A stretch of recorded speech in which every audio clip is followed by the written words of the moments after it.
దశ ఎన్నికల పోలింగ్ ముగిసింది. మధ్యాహ్నం 1 గంటలోపు క్యూ లైన్లో ఉన్న వారికి ఓటు వేసేందుకు అవకాశం ఇచ్చారు అధికారులు. ఇక పలు జిల్లాల్లో ఉత్సాహంగా ఓటర్లు తమ ఓటు హక్కును వినియోగించుకుంటున్నారు. మూడవ విడతలో భాగంగా ఇవాళ 3752 సర్పంచ్ స్థానాలు, 28410 వార్డు స్థానాలకు పోలింగ్ జరిగింది. కాసేపట్లో ఓట్ల లెక్కింపు ప్రారంభిస్తారు.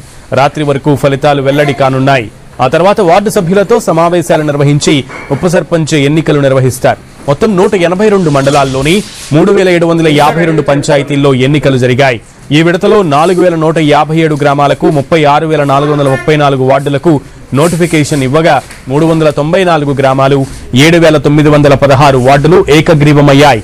3752 గ్రామ పంచాయతీల్లో 12640 మంది సర్పంచ్ అభ్యర్థులు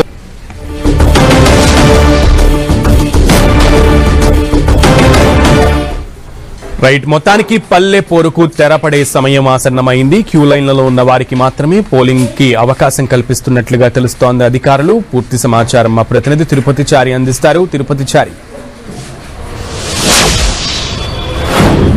సునీల్, ఈ ఉదయం 7 గంటలకు ప్రారంభమైన పోలింగ్ ఇప్పుడు 1 గంటకు ముగిసింది. అయితే ఇప్పటి వరకు పోలింగ్ బూతులలో ఉన్న ఓటర్లందరికీ కూడా ఓటు వేసుకునే అవకాశాన్ని రాష్ట్ర ఎన్నికల సంఘం కల్పించింది. అయితే చాలా గ్రామాల్లో ఇప్పటికే పూర్తి స్థాయిలో పోలింగ్ ముగిసింది. ఓట్ల శాతం తక్కువగా ఉన్న గ్రామ పంచాయతీల్లో పోలింగ్ శాతం ముగిసింది. కొన్ని గ్రామ పంచాయతీలు, మేజర్ గ్రామ పంచాయతీల్లో ఇంకా పోలింగ్ కొనసాగుతుంది. అయితే పోలింగ్ సందర్భంగా పెద్ద ఎత్తున గట్టి భద్రతా ఏర్పాట్లు చేసింది ఇటు ఎన్నికల సంఘం. దీనికి పోలీస్ శాఖ కూడా సహకరిస్తోంది. మొత్తంగా 182 మండలాల్లో దాదాపు 3752 సర్పంచ్ స్థానాలకు, అదేవిధంగా 28410 వార్డు పదవులకు పోలింగ్ జరిగింది. అయితే దీంట్లో మూడో దశలో మొత్తంగా 4159 సర్పంచ్ పదవులకు గాను నోటిఫికేషన్ వస్తే ఇందులో 11 సర్పంచ్ పదవులకు ఎక్కడ కూడా నామినేషన్లు దాఖలు కాలేదు. అదేవిధంగా 394 సర్పంచ్ పదవులన్నీ ఏకగ్రీవమయ్యాయి. పోతే మిగతా వాటికి ఇటు అది పోలింగ్ జరిగింది. ఇందులో 12652 మంది సర్పంచ్ పదవుల కోసం పోటీ పడ్డారు. ఇక వార్డుల సంఖ్యకు వస్తే మొత్తం 36452 వార్డులకు గాను 116 వార్డులకు నామినేషన్లు దాఖలు కాలేదు. ఇకపోతే ఇందులో 7908 వార్డు మెంబర్ స్థానాలు ఏకగ్రీవం అయ్యాయి. మిగతా 28410 వార్డులకు 75725 మంది అభ్యర్థులు పోటీ పడ్డారు. మొత్తంగా దీనికోసం 36483 పోలింగ్ కేంద్రాలను ఏర్పాటు చేసి పోలింగ్ నిర్వహించారు. అయితే ఇంకా కొన్ని చోట్ల కొనసాగుతుంది పోలింగ్.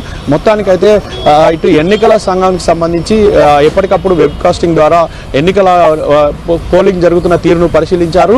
ఎక్కడ ఎలాంటి ఇబ్బందులు రాకుండా చూశారు. ఇక కౌంటింగ్ 2 గంటల నుండి ప్రారంభమవుతుంది. 2 గంటల నుంచి కౌంటింగ్ ప్రారంభమైనాక ఫలితాలు గంటన్నర తర్వాత ఫలితాలు వెలువడం మొదలవుతూ ఉంటాయి. ఎక్కడికక్కడ ఫలితాలకు సంబంధించిన భద్రతా ఏర్పాట్లను కూడా రాష్ట్ర పోలీసు యంత్రాంగం చేసింది.